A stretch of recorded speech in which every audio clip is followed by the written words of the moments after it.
नमस्ते। कार्यक्रम सीधा कुरा जनतासँग हेर्नको निमित्त टेलिभिजन सेट अगाडि बसिरहनुभएका र इन्टरनेटको माध्यमबाट विश्वभर हामीलाई हेरेर बसिरहनुभएका सम्पूर्ण आदरणीय दर्शक महानुभावहरूलाई म रवि लामिछाने हार्दिक स्वागत तथा अभिवादन टक्राउँछु। नेपालमा कोरोना संक्रमितको संख्या 10,000 नागेको छ र मृत्यु हुनेहरूको संख्या 24 पुगेको छ।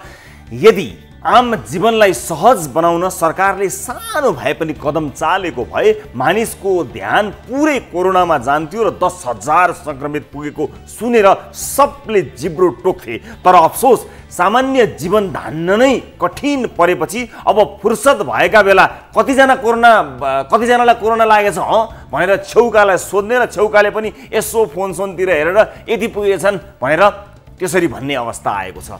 27 दिन अघि अर्थात् झन्डै 1 महिना जति अगाडि जम्मा 1000 मानिसमा सीमित रहेको संक्रमण 1 महिना भन्दा पनि कम समयमा 10 गुणा बढेको छ। तैपनि हामीलाई 1000 जना संक्रमित हुँदा जस्तो डर 10,000 संक्रमित हुँदा लागेको छैन। मतलब रोग भन्दा भोग ठुलो हुने रहेछ। हरेक क्षेत्र पेशा व्यवसाय गर्नेले केही न केही राहत पाए हुन्थ्यो भन्ने आश गरेका छन्। तर उल्लेख्य र प्रभावकारी राहत न मजदुर श्रमिक वर्गले पायो, न साना ठुला व्यवसाय गर्नेले पाए, न किसानले पाए, न होटल रेस्टुरेन्ट चलाउनेहरूले पाए, न ठुला ठुला उद्योग चलाउनेहरूले पाए। अलमोस्ट हरेक फोनमा बैंक वा वित्तीय संस्थाको ताकेता स्वरूपका फोन कल वा मेसेज आएकै छन्। कोरोना संक्रमित 10,000 पुगेको समाचार त जताततै छ, तर बैंक वा वित्तीय संस्थाको सामा ब्याजको किस्ता तिर्न नसकेकाहरू चाहिँ कति लाख होलान्। स्थिति सामान्य हुँदा बैंकले सामान्य प्रोसेस मार्फत ऋण उठाउँछ, नतिरे जरिवाना लगाउँछ, अझ नतिरे लिलाम गर्छ, सम्पत्ति आफ्नो बनाउँछ। त्यो सामान्य परिस्थिति हुँदाखेरिको कुरा हो। तर पछिल्लो 3 महिना देशको स्थिति सामान्य छ। मानव इतिहासकै कठिन परिस्थिति होइन यो। राजनीति बाहेकका सबै पेशा व्यवसाय उद्योग कल कारखाना बन्द भए, मानिसले आम्दानी गर्न पाएनन्, कैयौँले जागिर गुमाए र त्यो भन्दा पनि मूल कुरा सरकारले नै घरै बस्नुस्, कतै नजानुस्, हिँड्दै नहिँड्नुस्, थपक्क लाएर घरमा बस्नुस्, हात धोएको धोइ गर्नुस् भनेको होइन। सरकारले जनतालाई हात धुनुस् भनेको फाइदा त बैंकहरूले पो लिए। सारा बैंक हात धोएरै जनताको पछि पो लागे त। 3 महिना घरै बसेर मिची हात धोएको त भाग्य रेखा नै मेटिएला जस्तो पो देखिन थाल्यो। हामीले भन्दा धेरै हात त बैंक तथा वित्तीय संस्थाहरूले धोएछन् कि क्या हो। यसरी त मानिसमा डिप्रेसन लगायतका मानसिक रोग देखिने सम्भावना बढ्ने देखिन्छ। आजसम्म प्रत्येक वर्ष यो देशका सारा बैंकले नाफा मात्रै कमाएका छन्। आफैले पैसा हिनामिना गरेका कारण बाहेक यो देशमा कुनै पनि बैंक डुबेको छैन, टाट पल्टेको छैन। यो वर्ष पनि 9 महिना सबै बैंकले नाफा कमाएका छन्। यो 3 महिना पनि घाटा खानु पर्दैन। तर के ब्रेक इभनमा मात्रै गए कुनै बैंक डुब्छ, टाट पल्टिन्छ? यो 3 महिना त के अर्को 3 महिनाको किस्ता ब्याज सामालाई क्यापिटलाइज गर्दा पनि बैंक डुब्दैन। असहज परिस्थितिमा पनि सामान्य परिस्थितिमा जस्तो ताकेता गर्न मिल्दैन। बैंकले 2% छुट र ऋण रकम थप 10% दिएर ठुलो टेवा पुर्यायौँ भन्ने सोचेका हुन् भने त्यसले कुनै ठोस राहत पुर्याएको छैन। 1 करोड लोन लिनेको मानिसलाई 10 लाख लोन थपेर कताको मात्र भङ टाल्ने। 10 करोड नै लोन लिँदा पनि बैंकले व्यवसायीको 50 करोडको सम्पत्ति धितो राखेको छ। अब 10 करोडका लागि 50 करोडको सम्पत्ति लिलाम गर्ने? सानो व्यापार गर्नेलाई त यो 3 महिनाले थला पार्यो र उसले आम्दानी नै नगरेका कारण किस्ता तिर्नै सकेन। अब 3 महिनाको पैसा तिर्नुस् कि तिर्नुस् भनेर उसले तिर्ने चाहिँ कसरी? त्यो 3 महिनाको सावा र ब्याज उसको मेन लोन अथवा प्रिन्सिपलमा जोडे हुँदैन। ग्राहक भागेर कहाँ जान्छ र? 3 वर्षमा तिरिसक्नु पर्ने ऋण रहेछ भने 3 वर्ष 3 महिनामा तिर्छ। लकडाउन लम्बिएर 3 वर्षमा तिर्ने लोन लम्बियो भने 3 वर्षको लोन 4 वर्षमा तिर्छ। यो महामारीमा त्यति सुविधा त दिनु परेन र? पर्यटन व्यवसायको त बिजोग छ। देशैभरिका त्यत्रा होटलहरूलाई ऋण तिर्ने समय 1-2 वर्ष नै थप गरिएन भने धेरैको घरखेत जान्छ। सम्झी हेर्नुहोस् मानिस कुन मानसिक परिस्थितिबाट गुज्रिरहेका होलान्। घर कर्जा, गाडी कर्जा लिएकाहरूको हालत उस्तै छ। स्कुल कलेज सञ्चालकहरू रोइरहेका छन्। सामान्य ज्याला मजदुरी गर्नेले कसरी प्राण धाने भगवान जाने। कुनै न कुनै मोडमा केही न केही राहत त चाहिएला नि। तिर्नै पर्ने ऋण हो। आज तिरे पनि तिर्नै पर्छ, भोलि तिरे पनि तिर्नै पर्छ। स्वेच्छाले तिर्न चाहनेका लागि विशेष सहुलियत होस् र तिर्न नसक्नेका लागि स्किम प्लान होस् र असाध्यै गाह्रो परिस्थितिमा गुज्रिएका ग्राहकका लागि एक्सट्रिम हार्डशिप परिस्थितिलाई मध्यनजर गरी 3 देखि 6 महिनाको सामा ब्याज क्यापिटलाइज गरियोस्। लोन तिरिसक्नु पर्ने अवधि मात्रै बढ्ने हो। ढिलो चाँडो बैंकले आफ्नो पैसा पाउँछ। घर जग्गा गाडी मोटरबाइक जागिर व्यापार भएकाहरूको कुरा त छाडौँ, गाउँमा अन्न सकिएर राहतको भरमा बाँच्न बाध्य मानिसहरूलाई विभिन्न सहकारीहरूले धम्की समेत दिन थालेका छन्। मागेर छाक टार्नुपर्ने बेला कसरी तिर्नु ब्याज? सरकार वित्तीय संस्थाहरूको यो गलत टाइमिङको बेमौसमी प्रेसर गरिबका लागि गलपासो नबनोस्। यसरी तारन्तार नियमित अवस्थामा जस्तो बैंक र वित्तीय संस्थाहरूले मानसिक तनाव बढाए भने धेरै अप्रिय अवस्था आउन सक्छ। धेरैको घरखेत लिलाम हुन्छ। पत्र पत्रिकाहरूमा समाचार भन्दा बढी लिलामीका सूचना छापिने छन्। चरम मानसिक यातनाले मानिसलाई कुन हदसम्म पुर्याउँछ भन्ने कुरा सबैले बुझेका छन्। मेन्टल टर्चर, प्रहरी, प्रशासन, अदालत लगायतका झमेलामा व्यक्तिको, बैंकको, राज्यको शक्ति, पैसा कति खर्च होला, अपराध कति बढ्लान्। 50-60 वटा अलरेडी नाफामा भएका बैंक मात्र बचाउने कि 50-60 लाख ती बैंकका ग्राहकहरूलाई पनि बचाउने भन्ने निर्णय नेपाल राष्ट्र बैंकले गरोस्। हुन त बैंकहरूले त्यही 2-3% मात्रै कमाउने हुन्। मूल कुरा नेपाल राष्ट्र बैंकसँग सम्बन्धित छ, अर्थ मन्त्रालयसँग सम्बन्धित छ, सरकारसँग सम्बन्धित छ। कोरोना अवधिभरको सावा ब्याज मूल प्रिन्सिपल लोनमा क्यापिटलाइज गरौँ। स्थिति सहज भएरै छाड्छ। त्यसपछि कमाउला, बैंकको सारा ऋण नतिरी भागेर कोही कतै जानेवाला छैनन्। भाग्नलाई प्लेन पनि चलेको छैन। ऋण नतिर्ने कसैलाई रहर हुँदैन, तर बैंकको मेसेज नआएको पहर हुँदैन। भागेर जाउँ, कुन ठाउँ जाउँ, ऋण तिर्नै नपर्ने सहर हुँदैन। आउनुहोस् सुरु गरौँ जनताको चासो गुनासो र प्रश्न सहितको विशेष कार्यक्रम सीधा कुरा जनतासँग।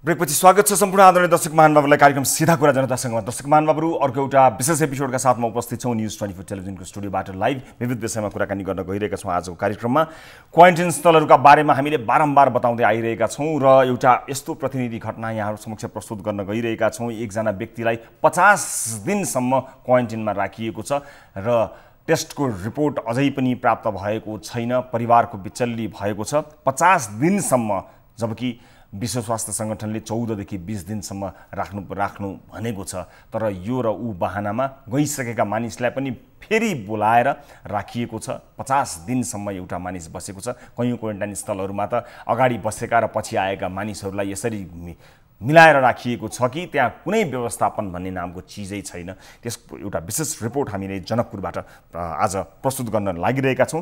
यो रिपोर्ट र आजकै कार्यक्रममा एउटा यो बजेट सक्ने बेला त आउन लागेको छ र बजेट कसरी सकिन्छ, कसरी अनियमितता हुन्छ भन्ने कुराका 1-2 वटा उदाहरण स्वरूपका रिपोर्ट आजको कार्यक्रममा छन्। एउटा बस पार्क 64 लाख खर्च गरेर बनाइयो जहाँ खेल मैदान थियो। 64 लाख खर्च गरेर बस पार्क बनाएपछि होइन बस पार्क यहाँ हुँदैन, यहाँ त खेल मैदान नै चाहिन्छ भनियो र पछि त्यो बनेको 64 लाखको बस पार्कलाई अर्को 20 लाख खर्च गरेर त्यसलाई भत्काएर फेरि खेल मैदान बनाइयो। अब फेरि त्यो खेल मैदान हुँदैन, बस पार्क नै चाहिन्छ भनेर आन्दोलन भइरहेको छ। र यसरी गरिरहँदा यो बिचमा यही 64 लाख र 20 लाख बिचमा पनि कति लाख अथवा कति पैसाको खेल भयो होला। खेल मैदान त खेल मैदान, तर कमिसन र भ्रष्टाचारको खेल मैदान त होइन यो भन्ने आशंका सहितको एउटा रिपोर्ट आजको कार्यक्रममा प्रस्तुत गर्न गइरहेका छौँ। र 2 वर्ष अगाडि प्रस्तुत गरिएको विषयको फलोअप आजको कार्यक्रममा गर्न गइरहेका छौँ। पाल्पा तिनाउ पुलको विषय, जुन पुलले 7 जना मानिसको ज्यान लगिसकेको छ। अझै पनि त्यहाँको जोखिम घटेको छैन। मानिसहरू डोरीको सहाराबाट सामान पुर्याइरहेका छन् र त्यहाँबाट त्यसरी जीवन चलाइरहेका छन्। मानिसले तर्न सक्ने अवस्था छैन, जनजीवन कष्टप्रद छ, तर सामान्य एउटा पुल बनाउने तदारुकता देखाइएको छैन। यसै कार्यक्रममा 2 वर्ष अगाडि प्रस्तुत गरिएको रिपोर्टको हालत अझै पनि त्यस्तै भएको जानकारी प्राप्त भएसँगै आज 2 वर्ष अगाडि प्रस्तुत गरिएको रिपोर्टको फेरि फलोअप गर्न गइरहेका छौँ। त्यो लगायत एउटा बाटो, एउटा भाइरल बाटो भनौँ यसलाई, तपाईँले नेपालको नक्सा आकारको एउटा बाटो देख्नु भएको थियो होला तपाईँले पक्कै पनि। यो दैलेखको बाटो, यो बाटो कसरी बनेको छ भन्ने कुराले पनि बजेट कसरी सकिन्छ भन्ने कुराको एउटा स्पष्ट उदाहरण दिन्छ। त्यो बाटो जसलाई मोटर बाटो भनिएको छ, त्यहाँ खच्चड पनि हिँड्न नसक्ने, मानिस हिँड्न सक्ने त परको कुरा, त्यस्तो अवस्थामा निर्माण भएको र त्यसमाथि अनेक सावधानीहरू नअपनाइएको विषयलाई लिएर एउटा रिपोर्ट पनि प्रस्तुत छौँ। यिन लगायत अन्य विभिन्न रिपोर्टहरू छन्। सबभन्दा पहिला कार्यक्रमको सुरुवात ताली र गालीबाट गर्न चाहन्छु। यस अघिको कार्यक्रममा हाम्रो प्रश्न थियो, वैवाहिक अङ्गीकृत नागरिकता 7 वर्षपछि मात्र दिनुपर्छ भन्ने प्रस्तावमा तपाईँ के भन्नुहुन्छ भन्ने हाम्रो प्रस्तावमा यसको पक्षमा 81.3% अर्थात् 11,532 जनाले तालीमा भोट गर्नुभएको छ अथवा यस्तै हुनुपर्दछ भनेर यसको समर्थनमा भोट गर्नुभएको छ भने 18.97% अर्थात् 2700 जनाले गालीमा भोट गर्नुभएको छ। यो विषयले आम सर्वसाधारणहरू के सोच्दा रहेछन् भन्ने कुराको एउटा जानकारी दिन्छ र सार्वजनिक चासोका विषयहरूमा हामी यसै गरी भोटिङ गरिरहेका छौँ गाली र ताली मार्फत। र आजको विषय र आजको प्रश्न भने यस प्रकार रहेको छ, कोरोना संक्रमित 10,000 नागे तर सावधानी देखिन छाड्यो, जे छ ठिक छ भन्नेले तालीमा र गलत छ र यसको ठुलो मूल्य चुकाउनु पर्ने हुन सक्दछ भन्नेले गालीमा भोट गर्नुहोला। भोट गर्नका लागि हाम्रो पात्रोको मोबाइल एप्लिकेसनमा जानुहोला र गाली र ताली शीर्षकमा गई होम पेजमा रहेको गाली र ताली शीर्षकमा गई आफ्नो अमूल्य मत जाहेर गर्न सक्नुहुनेछ र भोटिङ सुरु हुन्छ। अब केही अपडेट। स्वास्थ्य मन्त्रालयका अनुसार नेपालमा मंगलबारसम्म कोभिड-19बाट संक्रमित हुनेको संख्या 10,069 पुगेको छ भने मृत्यु हुनेको संख्या 24 पुगेको छ। साथै कोरोना मुक्त भएर घर फर्किनेको संख्या 2,224 पुगेको छ। अहिलेसम्म 1,86,366 जनाको नमुना PCR बाट परीक्षण गरिएको छ भने RDT परीक्षणको संख्या 2,71,000 भन्दा बढी छ। यस्तै क्वारेन्टाइनमा 85,813 जना हुँदा 7,851 जना आइसोलेसनमा रहेका छन्। विश्वभर संक्रमितको संख्या 87 लाख पुगेको छ भने मृत्यु हुनेको संख्या 4,61,000 बढी छ। अब नियमित रिपोर्टिङको सिलसिला यहाँहरू समक्ष प्रस्तुत गर्न गइरहेका छौँ। नियमित प्रस्तुतितर्फ यहाँहरू लिएर जान चाहन्छु दर्शक महानुभावहरू। हामी कार्यक्रममा क्वारेन्टिनहरूको अवस्थालाई निरन्तर रूपमा प्रस्तुत गर्दै आइरहेका छौँ, यहाँहरूलाई देखाउँदै आइरहेका छौँ। सरकारले क्वारेन्टिनको सञ्चालन तथा व्यवस्थापन मापदण्डमा लापरवाही गरेको पनि बारम्बार देखाएका छौँ। सरकारले चासो नदेखाउँदा स्थानीय निकायको मनपरी चलेको छ। क्वारेन्टिनहरूमा खाना बस्नको त के कुरा भएर मानिस महिनौँ क्वारेन्टिनमा बस्न बाध्य समेत भएका छन्। WHO का अनुसार विदेशबाट अथवा अन्य देश बाहिरबाट आएका अथवा कोरोना संक्रमण देखिएको ठाउँबाट आउँदा कोरोना भए नभएको पत्ता लगाउन 14 देखि 20 दिनसम्म क्वारेन्टिनमा बस्नुपर्ने हुन्छ। तर यहाँ सरकारको लापरवाही र केही व्यक्तिहरूको गल्तीका कारण मानिस 50 दिनसम्म क्वारेन्टिनमा बस्न बाध्य समेत भएका छन्। महोत्तरीका जितेन्द्र पासवान कोरोनाको रिपोर्ट कुरेरै क्वारेन्टिनमा बसेको 50 दिन भइसक्यो। भारतबाट आउँदा सुरुमा 18 दिन जटै नाकाको क्वारेन्टिनमा बसेका उनी 13 दिन गाउँको क्वारेन्टिनमा बसेर घर गए, तर घर गएको केही दिनमै उनको रिपोर्ट पोजिटिभ आयो भन्दै पुनः क्वारेन्टिनमा राखियो। रिपोर्ट पोजिटिभ आएका व्यक्तिसँग उनको नाम चाहिँ मिल्दैन, तर पनि उनको कुरा कसैले सुन्दैनन्। जनकपुरबाट टिभी जर्नलिस्ट घनश्याम मिश्रले पठाएको यो रिपोर्ट हेर्नुहोस्। सामान्यतया कोही व्यक्ति कोरोना संक्रमित मुलुक तथा क्षेत्रबाट आएमा उक्त व्यक्तिलाई परीक्षणका लागि 14 देखि 20 दिनसम्म क्वारेन्टाइनमा राखिन्छ। विश्व स्वास्थ्य संगठन तथा स्वास्थ्य मन्त्रालयकी स्वास्थ्य निर्देशिकामा समेत स्वास्थ्य परीक्षणपछि रिपोर्ट नेगेटिभ आएमा क्वारेन्टाइन मुक्त गर्ने तथा कोरोना पोजिटिभ देखिएमा आइसोलेसनमा राख्नुपर्छ। तर महोत्तरीका जितेन्द्र पासवान रिपोर्ट कुरेरै 1.5 महिनादेखि क्वारेन्टाइनमा बसिरहेका छन्। 14 दिन यता भयो, 13 दिन उता भयो, 18 दिन हाम्रो उता भयो। त्यसपछि के भन्छ कि त्यहाँको रिपोर्ट आएन रे, 14,000 रिपोर्ट हेराइसकेछ, यो भएछ वो भएछ। 2वटा पुलिस आएको थियो, त्यो पनि भन्दैछ रिपोर्ट आइरहेछ। त्यो रेखा म्याडम नामको मान्छे, त्यो कन्ट्रोल त्यो मेन डाइरेक्टर, त्यसले भन्छ कि तिम्रो रिपोर्ट कहिले आउँछ त्यो थाहा छैन, तिनीहरूको 2 महिनापछि पनि आउन सक्छ, 2 साल पनि लाग्न सक्छ, त्यस्तो भन्छ मुखले। त हामीहरू डरायो कि यति दिन आयो भने हाम्रो बालबच्चा मर्छ है। उनी भारतबाट आउँदा सुरुमा 18 दिन जटही नाकाको क्वारेन्टाइनमा बसे। त्यसपछि पनि गाउँ प्रवेश गर्नु पूर्व उनलाई गाउँको क्वारेन्टाइनमा 13 दिन राखियो। 13 दिन बसेका पासवानको कोरोना परीक्षण नेगेटिभ आएको भन्दै उनलाई घर जान भनियो। तर फेरि केही दिनमै उनको कोरोना पोजिटिभ आएको भन्दै मध्यपुरको अर्को विद्यालयको क्वारेन्टाइनमै ल्याएर राखेको 15 दिन भइसक्दा पनि उनको तेस्रो रिपोर्ट आएको छैन। पहिलो रिपोर्ट नेगेटिभ आयो भने पनि दोस्रोमा फेरि रिपोर्ट पोजिटिभ आयो भनियो, तर त्यसमा पनि उनको नाम गलत थियो। यही कारण क्वारेन्टाइनमा बसेको 50 दिनसम्म पनि आफू संक्रमित हो कि होइन भन्ने जानकारी पाउन सकेका छैनन् जितेन्द्रले। अब कहाँको इन्साफ हो सर? मेरो घरमा बालबच्चा मर्दैन, मेरो फ्यामिली पुरै 2-3 दिन यहाँ चाचा चाची बुवा आमा परिवार सबै बच्चा उच्चा लिएर यता आउँछ, तर यहाँ 2 दिनदेखि 3 दिनदेखि छोड्दैन। के गर्ने हजुर, म यही भन्न चाहन्छु, इन्साफ चाहन्छु कि हामीहरू बरु यतै मर्छु, अब के गर्ने, केही व्यवस्था छैन। भोलि केही भयो भने न कोरोना भएर पनि मान्छे टेन्सनले कोरोनाको चक्करमा मर्छ। यता कोरोना संक्रमणको वास्तविक रिपोर्ट नआउँदा नाजुक आर्थिक अवस्था रहेका उनको परिवार समेत समाजमा तिरस्कृत बनेको उनको गुनासो छ। हामीलाई उता पोजिटिभ बनाएर ठडायो। हेर हजुर, मेरो घरमा मेरो बालबच्चा पुरै रुँदैछ, गाउँको मान्छे एकदम घृणा गर्दैछ मेरो बालबच्चासँग, बुढीसँग। कसैले पानी पनि दिन सक्दैन, पानी पनि दिँदैन। सबै मान्छे यहाँ पर्सानीमा बसेछ है। अनि 11 जनामा सबै मान्छे एकदमै नै एकदम खराब जस्तो, मतलब पुरै पर्सानी भइरहेछ त मान्छेलाई। अब के गर्ने हजुर, हामी आफ्नोसँग प्रार्थना छ भनेर, हामीहरूको केही प्रब्लम छ, केही दिक्कत छ, घरको पर्सानी एकदम डेन्जर छ यार। कोरोना भयो भने मान्छे कति दिन जिन सक्छ?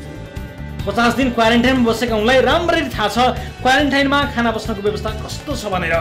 खानाको के कुरा राम्ररी सुत्न र नुहाउन समेत पाएका छैनन् उनले। अब त कोरोना भन्दा पनि क्वारेन्टाइन तथा क्वारेन्टाइनमा खटिएका सम्बन्धित निकायहरूको व्यवहारले डराइसकेका छन् उनी। सरकारको निर्देशन मानेर दुःख सहेर क्वारेन्टाइनमा बसेका उनलाई सरकार र समाजको अमानवीय व्यवहारले पीडित बनाइसक्यो। परिवार पाल्नुपर्ने व्यक्ति 50 दिनसम्म क्वारेन्टाइनमा बस्दा परिवारका सदस्यले के खाए भन्दै चिन्तित हुन्छन् जितेन्द्र पासवान।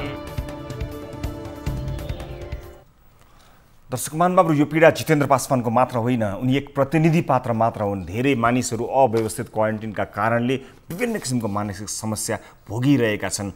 कोरोनाको भन्दा पनि डर क्वारेन्टिन को व्यवस्थापनको रहेको धेरैको गुनासो आए सँगसँगै हामीले प्रत्येक कार्यक्रममा यसबारे कुनै न कुनै रिपोर्ट प्रस्तुत गर्दै यहाँहरूलाई जानकारी गराउँदै सम्बन्धित निकायलाई घचघच्याउने प्रयास गरिरहेका छौँ। र यस विषयमा थप कुराकानी गर्न यतिखेर हाम्रो टेलिफोन सम्पर्कमा हुनुहुन्छ महोत्तरीको लोहारपट्टी नगरपालिकाका मेयर शैलेन्द्र यादव।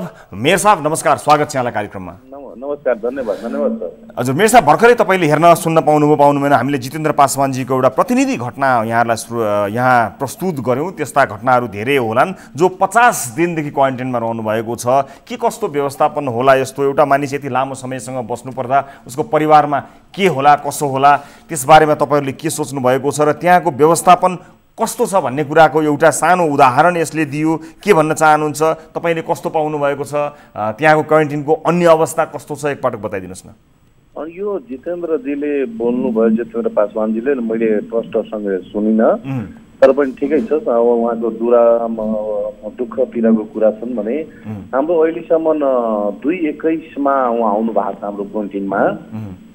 अनि उहाँलाई चाहिँ व्यवस्थापन चाहिँ हामीले क्वारेन्टाइनको चाहिँ राम्रै व्यवस्थापन गरेको छु, आफै देखरेखमा मैले हामी चाहिँ राम्रोसँग नै व्यवस्थापन गरेको छु। अब उहाँको धेरै पीडा, उहाँ जस्तो धेरै मान्छेको पीडा आफ्नो आफ्नो ढङ्गको छ, तर हामीले अब सरकारको निर्देशन सँगै सरकारको जुन प्रकारले आउँछ अनि त्यही प्रकारले हामीले हिँड्ने हो।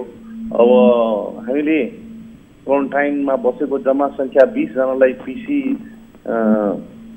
PCR चेक गराएको थिएँ। त्यसमा तपाईँको 5 जना नेगेटिभ र 12 जना पोजिटिभ आएको थियो। अनि 12 जना पोजिटिभ मध्ये सबै धेरैजनालाई हामीले चाहिँ पठाइसकेका थियौँ। त्यहाँ जुन महोत्तरी जिल्लाले बनाएको छ हाम्रो आइसोलेसन वार्ड, त्यहाँ हामीले पठाएछौँ।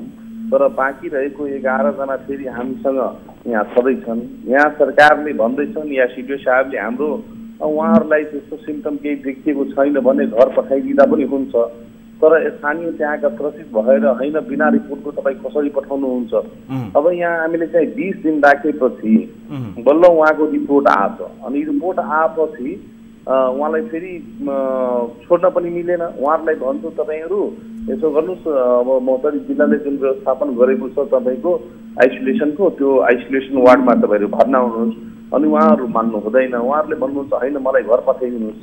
वा त अब सिडिओ साहबसँग कुरा गर्छु के गर्नु पर्ने उहाँहरूले भन्नुहुन्छ होइन वा त आइसोलेसनमा बसाउनुहोस् या त त्यही क्वारेन्टाइनमा बसाउनुहोस्, घर जान चाहिँ मिलेन।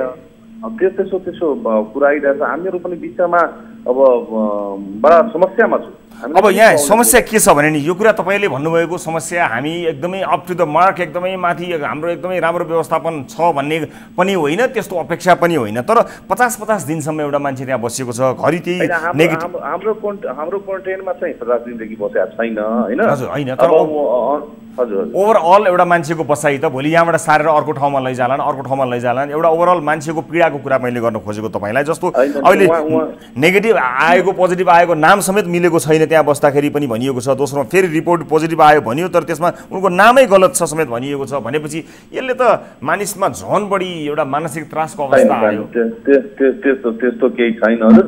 हामीले जुन मान्छेको PCR टेस्ट गराएको छौँ त्यो सम्पूर्ण अब दक्ष प्राप्त डाक्टरको निगरानीमै भएको छ अनि उहाँहरूको सबैको नाम चाहिँ यहाँबाट पठाएको छु। अब भन्नुहुन्छ भने धेरै दुःखको कुरा के छ भने मैले चाहिँ अब 20 दिन भइसक्यो म आफै PCR टेस्ट गराएको त अहिलेसम्म हाम्रो रिपोर्टै आएको रहेनछ। अब यस्ता प्रब्लमहरू छन्, जहाँ तहाँ प्रब्लमहरू छन्, तर हाम्रो क्वारेन्टाइनमा बसेको मान्छेहरूको एकदम राम्रोसँग तपाईँको दक्ष प्राप्त डाक्टरकै निगरानीमा तपाईको हाम्रो PCR टेस्ट RDT टेस्ट यो सबै भइरहेको। अब जितेन्द्रजीकै कुराकानी गर्दा यो क्वारेन्टाइन उहाँको तेस्रो क्वारेन्टाइन हो, यसभन्दा अगाडि 2 ठाउँमा उहाँ बसिसक्नु भएको छ र यहाँ बसेको पनि 2 हप्ता भइसकेको छ।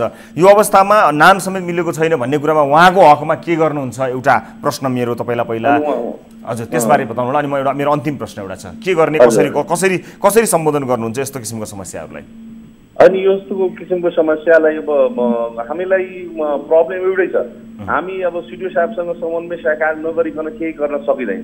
किनभने भोलि गएर केही समस्या भयो भने केही दुर्घटना घट्यो भने फेरि त्यसको जिम्मेवारी कसले लिने? त्यही भएर यहाँ सुरक्षा निकायको या विपद व्यवस्थापनको या यो कोरोना भाइरसको सम्पूर्ण अधिकार चाहिँ सिडिओ सामान्य भएको जस्तो देखिन्छ। हैन, कुनै निकायको कार्यकुशलता हुन नसक्नुको पीडा क्वारेन्टाइनमा बस्ने आम सर्वसाधारणले त भोग्नु भएन नि। हामीले व्यवस्था गर्न सकेनौँ त्यसैले त्यही बसिरहौ, त्यही दुःख पाउ त भन्न भएन नि। हामीले व्यवस्था गरेकै छौँ हैन, हामीले नव्यवस्था गरे हैन। हामीले त्यहाँ राखेका छौँ, हाम्रो डाक्टरकै टिम त्यहाँ बस्छन्, पुलिसको पनि टिम बसेको छ, हामीले सबै कुरा गरेको छौँ। उहाँको पीडा आफ्नो किसिमको छन्, तर हाम्रो नगरभित्रमा क्वारेन्टाइन अर्को क्वारेन्टाइनबाट अर्को क्वारेन्टाइनमा सार्नुको उद्देश्य एउटै थियो कि नेगेटिभ आएको मान्छेलाई एक ठाउँ राख्ने र पोजिटिभ आएको मान्छेहरूलाई एक ठाउँ राख्ने, त्यति मात्रै हामीले सारेको छु एउटा क्वारेन्टाइनबाट अर्को क्वारेन्टाइनमा। थप कुनै क्वारेन्टाइनमा हामीले हालेको छैन। हजुर, अब मेरो अन्तिम अवस्था एकपटक तपाईँले इमानदारीपूर्वक छातीमा हात राखेर ती एक मतदातालाई सम्झिएर मलाई जवाफ दिनु होला जसले तपाईँलाई मेरो प्रतिनिधि हो, यो मान्छेलाई चुनाव जिताए भने त यसले मेरो लागि केही न केही गर्छ भनेर तपाईँका लागि मत खसाल्न आए, ती एक मतदातालाई सम्झेर भन्नु होला जुन क्वारेन्टाइन तपाईले बनाउनु भएको छ त्यहाँ कथम कदाचित तपाईँ आफै वा तपाईँको परिवारका कोही सदस्यलाई केही भइहाल्यो भने तपाईँ त्यहाँ आनन्दले बस्न सक्ने अवस्थामा छ? तपाईँले बनाउनु भएको क्वारेन्टाइन तपाईँको निगरानीमा रहेको तपाईँको क्षेत्राधिकारभित्र भएको क्वारेन्टाइनको अवस्था त्यस्तो छ कि तपाईँ या तपाईँको परिवार त्यहाँ बस्न सकोस् आरामले? एउटा कुरा त के भन्न म चाहन्छु भने अब आरामले बस्ने एकदमै तपाईको स्टार होटल जस्तो त क्वारेन्टाइन मैले बनाएको छैन। मेरो प्रश्नको आशय त्यो हो, म त्यो अपेक्षा गर्दछु। एकछिन सर, मेरो पनि सुन्नुहोस्, मैले चाहिँ स्टार होटल जस्तै बनाएको छैन, तर WHO को मापदण्ड अनुसारले हामीले क्वारेन्टाइन व्यवस्थापन गरेको छौँ। यहाँ तपाईँको यस्तो प्रब्लमहरू छ कि खाना बनाउन मान्छे चाहिँ गइरहेको छैन। कसरी यता हजुर आफै आएर हेर्नुहोस् के गर्नुपर्छ, हामीले खुट्टा समात्नुपर्छ, खाना बनाइदिनुहोस् भनेर भन्नुपर्छ। अनि प्रत्येक दिन हाम्रो त्यहाँको स्विपर गएर तपाईँको पुरै तपाईँको मेन्टेन गर्छ, त्यहाँको तपाईँको जे जति सरसफाइको हामीले पुरै ध्यान गरेको छौँ, खाना चिया पानी नास्ता सबैको हामीले चाहिँ राम्रो प्रबन्ध गरेको छ। मैले सके अनुसार जति सम्पूर्ण राम्रोसँग मैले व्यवस्था गरेको छु, यति मलाई थाहा छ। भनेको तपाईँ पनि केही त्यस्तो अवस्था पर्दाखेरि बस्नु पर्यो भने त्यहाँ बस्न सक्नुहुन्छ होइन? अब के गर्ने, बस्नै पर्छ नि। अब त्यो मलाई त्यस्तै व्यवस्था आयो भने म बस्नै पर्यो। अब त्यही क्वारेन्टाइन त्यही हिसाबले बनाएको छ, हामीले पनि त्यस्तो भयो भने बस्नै पर्छ। भगवान् नगरोस् म बस्छु तपाईँ बस्छु। अब प्रब्लम त यहाँ अब जसलाई हुन्छ त्यसलाई नै प्रब्लम हुन्छ। हाम्रो नेपाल सरकारले पनि अस्ति हात उठाइसक्नु भएको छ, अब PCR टेस्ट हुँदैन। अब तपाईँहरूको बुझेकै अवस्था छ। हाम्रो अवस्था कस्तो छ, कसैसँग छुटेको छैन। हस्, म जानकारीको लागि धन्यवाद दिन चाहन्छु मेयर साहब। र जे जस्तो व्यवस्थापन हुनसक्छ त्यसलाई अझ बढी चुस्त बनाउन अथवा अझ बढी त्यहाँ भएका मानिसहरू जसलाई मानसिक किसिमको आफ्नै तनाव हुन्छ त्यो तनावलाई पनि मध्यनजर गर्दै र त्यहाँ सामान्य सुविधा एउटा मानिसले प्राप्त गर्नुपर्ने सामान्य सुविधाहरू प्राप्त हुन् भन्ने चाहना राख्दै हामीले यो घटना र यसलाई लिएर देशैभरिका क्वारेन्टिनहरूलाई ध्यान आकर्षण गराएका पनि हौँ। म यहाँलाई धन्यवाद दिन चाहन्छु र यतिखेर भिडियो कलमा केही साथीहरू जोडिनु भएको छ। म यहाँ कुराकानीको लागि म स्वागत गर्छु। नमस्ते, कहाँबाट को बोल्दै हुनुहुन्छ? नमस्कार रवि सर, हामी मलेसियाबाट बोलिरहेको। मलेसियाबाट बोल्दै हुनुहुन्छ। मलेसियामा के समस्यामा हुनुहुन्छ तपाईँहरू बताउनु होला। हाम्रो यो 3-4 महिना हुन लाग्यो, काम धन्दा सबै बन्द भइसक्यो। हजुर। अनि हाम्रो टिकट बनाइदिया छ मालिकले। अनि हाम्रो टिकट चाहिँ जुन 10-11 तारिकको आसपासमा बनाएको थियो मालिन्डो एयरलाइन्सको मलेसियाको। हजुर। अनि त्यो क्यान्सल भएर 1 तारिक गयो, 1 तारिकबाट 6 जुलाई सारेको छ। अनि उड्छ कि उड्दैन केही त्यसो जानकारी आएको छैन। अनि मालिन्डोको टिकट मालिन्डोलाई कल गर्दाखेरि उसले न पैसा वापस गरिरहेछ न उडिरहेछ। हामीलाई बुझाउ भएको छ, यता धेरै समस्या भएको छ, खाना पिउन पनि गाह्रो छ। अनि नेपाल सरकारले उताबाट चार्टर फ्लाइट गरिरहेछ, त्यसको टिकट काट्नलाई हामीसित पैसा छैन। हजुर। अनि जसो मालिकलाई भनेर उहाँले काट्नु भएको टिकट हाम्रो 2188 आरएम यताको मलेसियाको तिरेर ल हामी पठाइदिन्छौँ भनेर। अनि हामी त बिजोगमा छौँ सर। कतिजना साथीहरू हुनुहुन्छ तपाईँहरू अहिले? हामी 3 जना छौँ सर। अनि मालिन्डोको टिकट यता धेरै मान्छेले काटेको छ। मतलब त्यही फ्लाइटमा धेरै नेपालीहरूले टिकट काट्नु भएको छ? हजुर। त्यो चाहिँ अब रेगुलर फ्लाइटहरू राख्छन् नि, जसरी कुनै चार्टर फ्लाइट नभएर रेगुलर हालेको फ्लाइट अनि त्यो उड्यो भने अथवा खुल्यो भने भनेर बुक गरिरहनु भएको त्यो फ्लाइट हो कि अथवा चार्टर फ्लाइट विशेष गरी व्यवस्था गरिएको फ्लाइट हो? होइन, त्यो आफैले उसले मालिन्डोले अस्ति जुन 10-11 तारिक टिकट खोलेको थियो। अनि त्यसपछि मालिकले यसो हेऱ्यो अनलाइनमा, टिकट छ म बनाइदिन्छु, छिटोभन्दा छिटो घर जा, आफ्नो परिवारसित भेट्नु यता भनेर मालिकले हामीलाई उद्धार गर्न खोजेको। अनि अहिले न त मालिन्डोले हामीलाई पैसा रिटर्न गरिरहेछ, न नेपाल सरकारले। हामीले एमबिसीमा खबर गऱ्यौँ, यताउता सब चारैतिर इमेल पनि पठाएको। अनि केही चासो देखाएन, न उडिरहेछ न पैसा रिटर्न भएर। तपाईँले सिधै एयरलाइन्ससँग खरिद गर्नुभएको हो कि कुनै ट्राभल एजेन्सी मार्फतबाट खरिद गर्नुभएको? एयरलाइन्सबाट हो। सिधै एयरलाइन्सबाट। हस्, तपाईँले यो गुनासोपछि यो चासो राख्नु भएको छ, यसबाट बुझेर तपाईँलाई पक्कै पनि खबर गर्नेछौँ। हाम्रो टिमसँग तपाईँहरूको सम्पर्क नम्बर छ। हामीलाई यता धेरै समस्या भएको छ, हामीलाई उद्धार गरिदिनु पर्छ। हस्, धेरै धेरै धन्यवाद तपाईँलाई। केही समय धैर्य गर्नु होला। हामी तपाईँ लगायत धेरै साथीभाइहरूको यस्ता गुनासाहरू आइरहेका छन्। अहिले भर्खरै तपाईँले भन्नुभएकै विषय नै सम्बन्धित निकायका लागि यो जानकारी नै पर्याप्त हुन्छ। आम सर्वसाधारणका लागि विषम परिस्थितिमा काम गर्न चाहने राजनीतिज्ञ नीति निर्माताका लागि यो एउटा अवसर पनि हो जनताको मन जित्नका लागि। र तर दुःखको कुरा सामान्य परिस्थितिमा हुनुपर्ने जस्तो तदारुकता पनि देखिएको छैन। कुनै पनि क्षेत्रबाट आम मानिसहरू सन्तुष्ट हुने अवस्था छैन। यद्यपि यो विश्वभर फैलिएको महामारी हो। यो महामारीलाई बहाना बनाएर सामान्य गर्न सकिने समन्वयकारी भूमिका समेत निर्वाह नगरिएका कुराहरू छन्। त्यसभित्र पनि विभिन्न चलखेलहरू, कमिसनका चक्करहरू, खरिद प्रक्रियामा भएका अनियमितताहरूको चाङले गर्दा आम मानिसमा थप निराशा जरुर भएको छ, तर अझै पनि ढिला भएको छैन। यी समस्याहरूलाई समाधान गर्नको निमित्त सम्बन्धित मन्त्रालय अन्तर्गतका विभाग कार्यालयहरूले तुरुन्त सम्पर्क गरी यस्ता समस्याहरू समाधान गर्न सक्दछन्। तर बिहानदेखि बेलुकासम्म अनवरत चल्ने मिटिङहरूमा कसका बारेमा कुरा हुन्छन्? जो पीडामा छ, जसले दुःख पाएको छ, तिनैका लागि भनेर मिटिङहरू हुने हो। तर तिनका समस्या भने समाधान भएका छैनन् भने मिटिङ कसका लागि र केका लागि हुँदो हो एकदमै जान्न मन छ। तर यो समयमा जवाब दिनुपर्ने धेरै निकायहरू जवाब दिनबाट टकटकिएका छन्, पन्छिएका छन्। हामी भने निरन्तर आवाज तपाईँहरूको लागि उठाइ नै रहेका छौँ। र यो विषयसँग जोडिएर मात्र होइन, विदेशमा अलपत्र विभिन्न अवस्थामा रहेका नेपालीहरूका विषयमा निरन्तर हामी रिपोर्टिङ गर्दै सम्बन्धित निकायलाई निरन्तर घचघचाइ नै रहनेछौँ। हामीलाई हेर्दै गर्नुहोला। केही नसके पनि तपाईँको पक्षबाट आफ्नो आवाज दरिलो बनाउनेछौँ र यति दरिलो बनाउनेछौँ कि त्यो आवाज नसुन्ने, सुख नपाउने परिस्थितिसम्मका लागि पनि हामी निरन्तर रूपमा यस्ता र यी विषयहरूमा रिपोर्टिङ गर्दै जानेछौँ। म यहाँलाई सहभागिताको लागि धन्यवाद दिन चाहन्छु। र यति कुरा सम्बन्धित धेरै मानिसहरूको लागि भन्यो। हामीलाई धेरै कलहरू, धेरै म्यासेजहरू आउँछन्। ती सबै म्यासेजहरूलाई हामीले एक एक गर्दै जवाफ दिन सक्ने समयको व्यवस्थापन गर्न सकिरहेका छैनौँ। तर ढुक्काउनु होला, हामी तपाईँको समस्या सुनेका छौँ, हामीले बुझेका छौँ। तपाईँकै ठाउँबाट तपाईँकै कुरा जस्तै समस्या परेका अन्य साथीहरूले दिनुभएको गुनासो हामीलाई प्राप्त छ। हामी त्यसमा समन्वयकारी भूमिका निर्वाह गर्न कटिबद्ध भएर लागि परेका छौँ। र अब आजको अर्को विषयतर्फ लिएर जान चाहन्छु दर्शक महानुभावहरू। सरकारी बजेटको कसरी दुरुपयोग र त्यसमा कसरी भ्रष्टाचार हुन्छ त्यसको एक गतिलो उदाहरण अब देखाउन गइरहेका छौँ।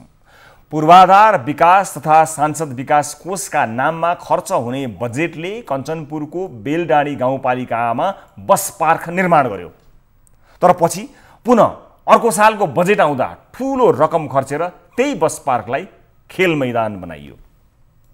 बस पार्कलाई खेल मैदान बनाइयो भनी फेरि त्यसको चर्को विरोध भयो र त्यो भ्रष्टाचार भयो भनेर पुनः उक्त खेल मैदानलाई बसका पार्क नै बनाउनु पर्छ भनेर आवाजहरू उठ्दैछ। यसबीचमा भएको बस पार्क भत्काउँदा 64 लाख खर्च कहाँ गयो होला, कसरी भयो होला, त्यसको शोध भर्ना कसरी होला 64 लाखको।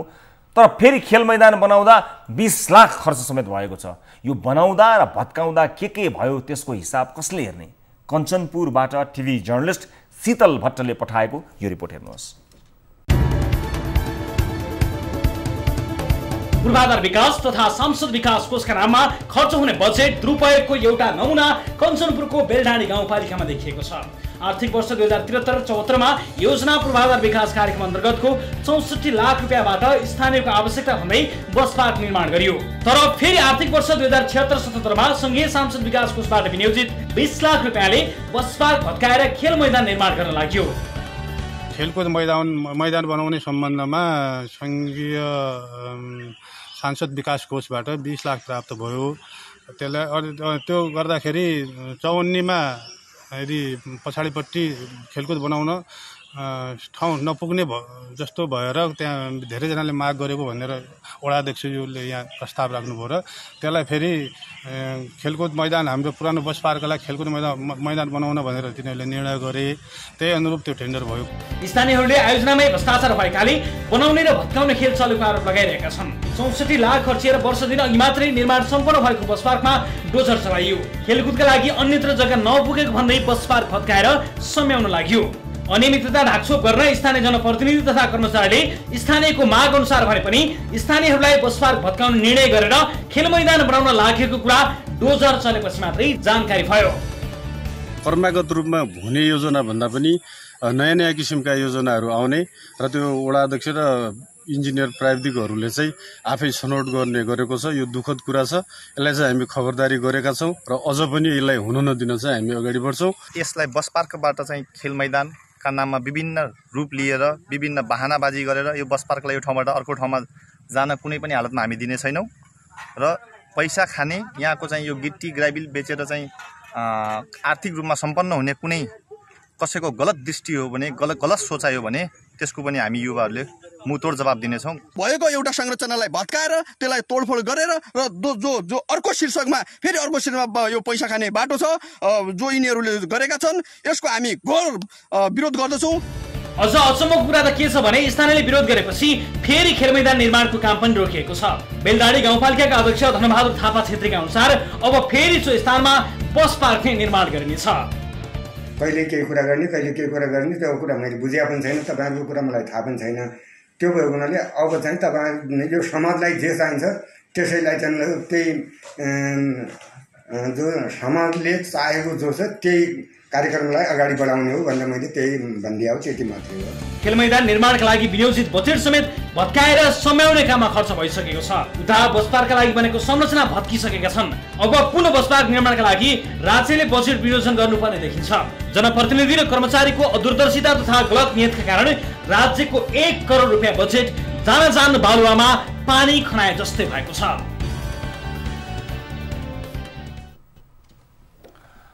यस विषयमा कुराकानी गर्न टेलिफोन सम्पर्कमा यतिखेर हुनुहुन्छ बेलडाँडी गाउँपालिकाका अध्यक्ष धनबहादुर छेत्री। अध्यक्षज्यू नमस्कार, स्वागत छ कार्यक्रममा। हजुर अध्यक्षज्यू सुनिरहनु भएको छ? दर्शक महानुभावहरू, बेलडाँडी गाउँपालिका कञ्चनपुरको बेलडाँडी गाउँपालिका अध्यक्षज्यूसँग हामी कुराकानी गर्ने तयारी गरिरहेका छौँ। धनबहादुर थापा छेत्री उहाँसँग कुराकानी गरी यसबारेको जानकारी लिन र स्थानीयका तर्फबाट केही जिज्ञासाहरू राख्ने प्रयास हामीले गरिरहेका छौँ। भएको बस पार्क भत्काइयो, खेल मैदान बनाइयो, खेल मैदानलाई त्यो भत्काउनका लागि खर्च भयो, त्यसपछि खेल मैदानका लागि खर्च भयो, फेरि बस पार्क चाहिन्छ भनिएको छ, फेरि खेल मैदान भनेर त्यसमा विरोध भएको छ, चाहिन्छ के भन्ने कुरा बुझ्ने प्रयासमा यतिखेर हामीसँग गाउँपालिका अध्यक्षज्यू जोडिनु भएको छ। नमस्कार, स्वागत छ अध्यक्षज्यू यहाँलाई। हजुर नमस्कार, धन्यवाद। अब के चाहिँ चाहिने रहेछ? यो खेल मैदानको आवश्यकता रहेछ कि यो बस पार्ककै आवश्यकता रहेछ अध्यक्षज्यू? एकपटक जानकारी पाउन। अब यसमा हजुरको पहिले चाहिँ यो मतलब सर्वदलीय नियन्त्रण भन्ने चाहिँ खेल मैदान के अरे बस पार्क भन्ने चाहिँ कुरा राखेका रहेछन्। अनि त्यसपछि गएर त्यसलाई चाहिँ फेरि बस पार्कै निर्माण गर्ने भन्ने कुरामा सबै त्यसरी भएको रहेछ र गत विगतमा पनि बस पार्कको कुरा भएको त्यो चाहिँ महसुस गरेको छ मैले। अनि त्यहाँ निर्वाचित भएदेखि पनि पछि त्यहाँ वाल उठाउने अन्य कामहरू गरिएको थियो र पछि विगतमा चाहिँ के पनि भयो भने त्यहाँ चाहिँ त्यो अहिले यो यसै मतलब गएको तिहारको समयपछि त्यहाँ रामलीला समितिले त्यहाँ रामलीला लगाउने कार्यक्रम गर्यो। अनि त्यस बेला तिमीलाई सबैजना मतलब साथीहरूले मित्रहरूले चाहिँ यो रामलीला कमिटीले चाहिँ लगाएको अवस्थामा यो बस पार्क भन्दा पनि अब यसमा चाहिँ खेल मैदान हुनुपर्छ भन्ने धेरै जसको त्यहाँ छलफल सल्लाह भएको रहेछ। अनि हाम्रो बेलडाँडी गाउँपालिका वडा नम्बर 2 का वडा अध्यक्ष त्यो वडा नम्बर 2 मै पर्छ बेलडाँडीको। अनि त्यहाँ त्यो कुरा भइसकेपछि फेरि 2 नम्बरको वडा अध्यक्षले त्यो कुरा चाहिँ ल्याएर गाउँपालिकामा चाहिँ गाउँपालिकामा कुरा गर्दाखेरि कार्यपालिकाको बैठकमा कुरा गरेर फेरि यो 6 ठाउँ एउटै गाउँसभामा त्यसलाई कुरा राखेर त्यहाँ गाउँसभाले निर्णय गरेको अवस्था छ। त्यो अब के चाहिँ हुने भयो त? अब हुने चाहिँ के भयो त? यहाँ त यो 64 लाख खर्च गरेर बस पार्क बन्यो होइन? अनि त्यसपछि त्यसलाई भत्काउन फेरि 20 लाख रुपियाँ खर्च भयो खेल मैदान बनाउने भनेपछि एउटा आफ्नो घरका लागि तरकारी किन्दा 5 रुपियाँ घटाउन पाए हुन्थ्यो भनेर त मानिसहरू कति आफ्नो लागि आफ्नो खल्तीबाट जाने पैसा भयो भने त्यति धेरै चाहिँ मान्छेहरू चाहिँ ध्यान दिन्छन्। राज्यको पैसा, सरकारको पैसा, जनताले रगत पसिनाबाट तिरेको ट्याक्सको पैसाको 1 करोड रुपियाँ के बनाउने भन्ने निर्णय नहुँदै सिद्धियो, अझै पनि अन्यल भएको छ। यस्तो चरम दुरुपयोग भएन राज्यको पैसाको? त्यो अब चाहिँ सबैभन्दा मुख्य कुरा राज्य पैसाको दुरुपयोग भयो, एक पाटो भयो। अर्को पाटो के पनि हो भनेपछि अब यहाँ यो चाहिँ मतलब शैली भनेको कस्तो भइदियो भनेपछि अब उही मान्छे चाहिँ मतलब यसलाई चाहिँ मतलब परिमार्जन गर्नुपर्छ भने उही मान्छे चाहिँ मतलब विरोध गर्ने, उही चाहिँ उसैले चाहिँ यसो मतलब चाहिँ त्यो मतलब यसलाई यसमा जानुपर्छ अथवा बस पार्कमा जानुपर्छ भन्ने उही मान्छे चाहिँ मतलब त्यसमा केही कमिसन नपाएर होला। मैले त त्यो जम्मै बुझ्न सकेको थिएन किनभने म त्यसमा सहमत पनि छैन। त्यसमा म पनि समर्थन गर्न चाहँदैन। तर त्यसैको लागि त तपाईँहरू जनप्रतिनिधिहरू चाहिने नि। जनताले त एउटा कसैले यो माग्छन्, कसैले कुनै माग्छन्। स्वाभाविक रूपमा सबैको आफ्नै किसिमको आवश्यकता हुन्छ, सबैले आफ्नै ढङ्गले त्यसलाई सोच्दछन्। तर आवश्यकता के छ भन्ने कुरा महसुस गर्नका लागि, त्यसको निर्णय गर्ने क्षमता होस् भन्नका लागि जनप्रतिनिधि चुनेर पठाउने हो। 1 करोड पैसा बालुवामा पानी खनाए जस्तो भयो। यसको कसले तिर्छ यो पैसा?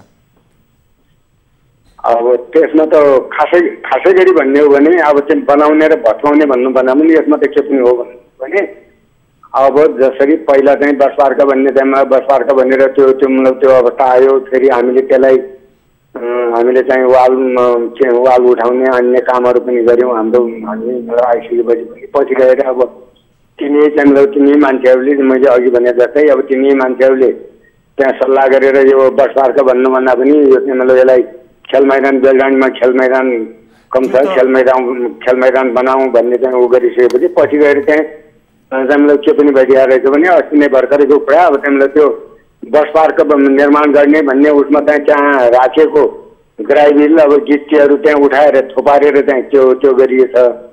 पछि अब त्यसमा कोकसको चित्त बुझेन। अब कोकसको चित्त बुझ्यो, त्यो किसिमले त्यो भएको अवस्था एक पाटो भयो। अर्को पाटो भनेको अब त्यो त हजुर अब खेल मैदान बनाउने कि बस पार्क बनाउने? अब अझ कति पैसा खर्च गर्ने? अब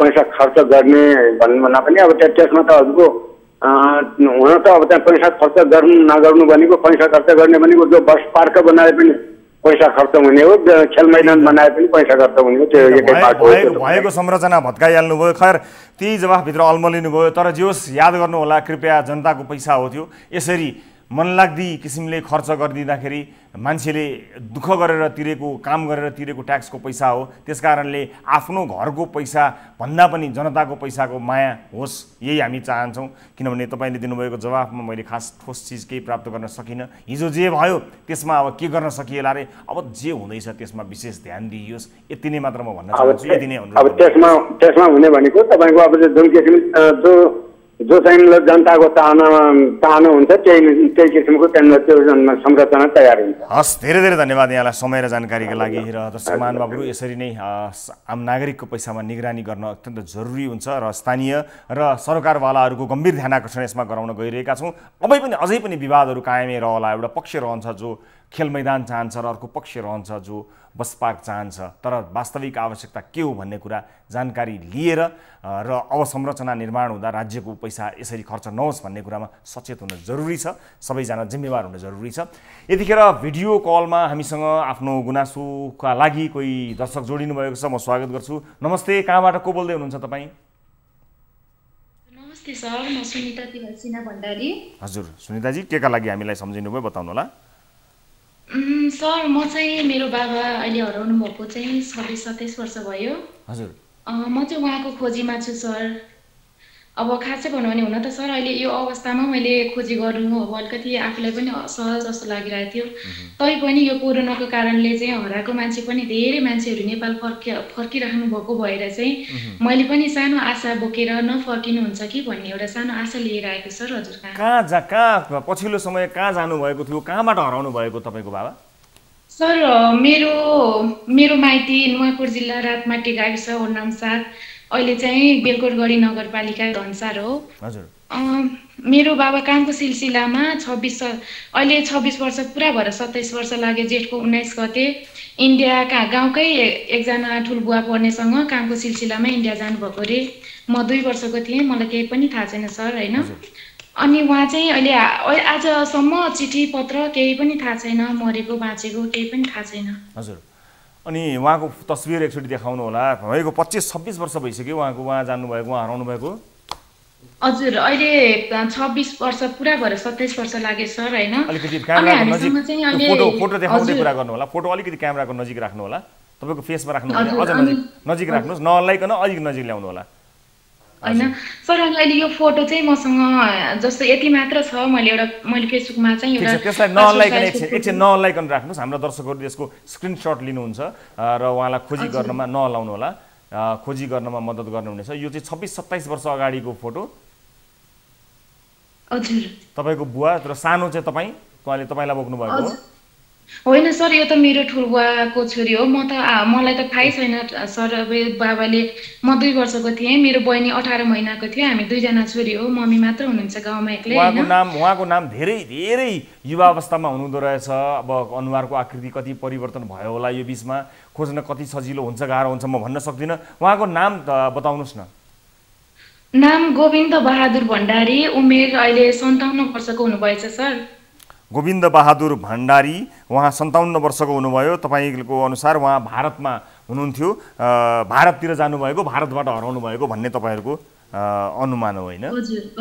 सर, लाने मान्छेको कुराले चाहिँ कस्तो भने उहाँले चाहिँ जस्तो लग्दाखेरि चाहिँ उहाँले एउटा घर खाँचो कोठी भन्ने ठाउँमा काम लगाइदिनु भएको थियो रे।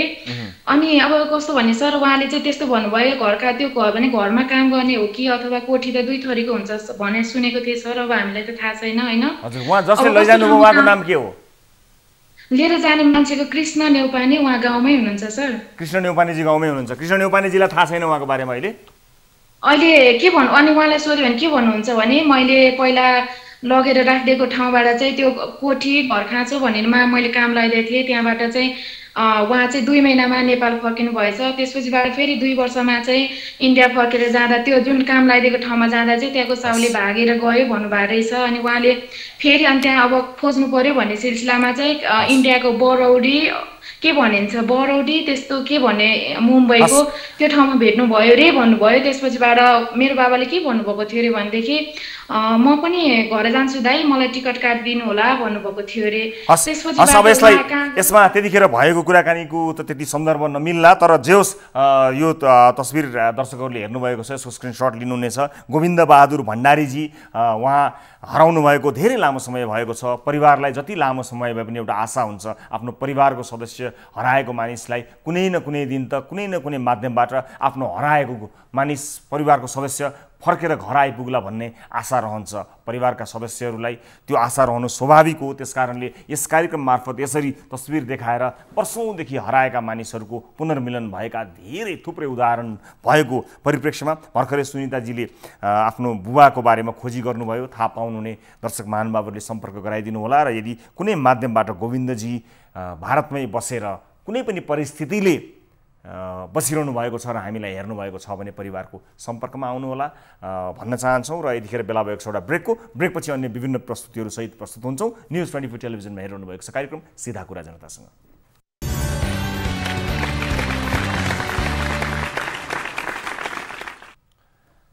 ब्रेकपछि स्वागत छ सम्पूर्ण दर्शक महानुभावहरूलाई कार्यक्रम सीधा कुरा जनतासँगमा। दर्शक महानुभावहरू विभिन्न रिपोर्टहरू प्रस्तुत गर्दै सम्बन्धित निकायसँग कुराकानी गरी तपाईँलाई त्यसबारे जानकारी दिने र समस्याका बारेमा सम्बन्धित निकायलाई घचघचाउने सिलसिलालाई निरन्तरता प्रदान गर्दै कार्यक्रम प्रस्तुत गरिरहेका छौँ। अब आजको अर्को विषय आर्थिक वर्षको अन्त्यतिर बजेट सक्न के कस्ता काम हुन्छन् भन्ने गतिलो उदाहरण पेश गर्दैछ दैलेखको एउटा सडकले। दैलेखमा बनेको भनिएको यो सडकको एउटा फोटो सामाजिक सञ्जालमा भाइरल भएपछि हाम्रा धेरै दर्शकहरूले यो बाटोको विषयमा जिज्ञासा राखेर हामीलाई सत्य तथ्य देखाइदिन खोजिदिन आग्रह गर्नुभएको थियो। सुरुमा त यो फोटो कसैले फोटोसप गरेर राखेको पो हो कि जस्तो लागेको थियो र बुझ्दै जाँदा उक्त फोटोमा भएको सडक फोटोसप गरिएको होइन, वास्तविक सडक नै रहेछ। हो दैलेखको महाबु गाउँपालिका वार्ड नम्बर 4 स्थित काप्री खोलादेखि चिताचौर जोड्न बनाइएको बाटो रहेछ। यो सडक हेर्दा जो कोहीले पनि सजिलै अनुमान लगाउन सक्छ कि यो बाटो मानिस हिँड्ने गाडी गुड्ने प्रयोजनको बाटो भन्दा पनि बजेट सक्ने बाटो चाहिँ रहेछ। गाडी गुडाउन भनी बनाइएको बाटोमा मानिस हिँड्दा पनि डराउनु पर्ने अवस्था भएको रहेछ। कसरी र किन यो बाटो यस्तो बनाइयो?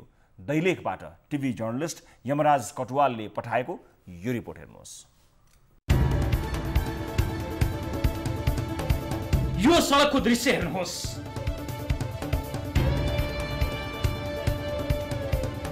सामाजिक सञ्जालमा भाइरल भइरहेको सडक दैलेखको महाबु गाउँपालिका वडा नम्बर 4 स्थित काप्री खोलादेखि गीताचौर जोड्न बनाइएको सडक हो।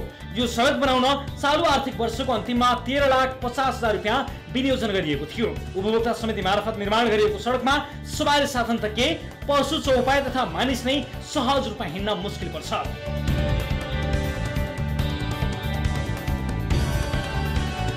गाउँपालिका अध्यक्ष जङ्गबहादुर साईले समेत उपभोक्ता समितिको बदमासीका कारण बाँसखोला भन्ने स्थानमा जोड्नुपर्ने सडक ठाडो खोलातर्फ निर्माण भएको बताउँछन्।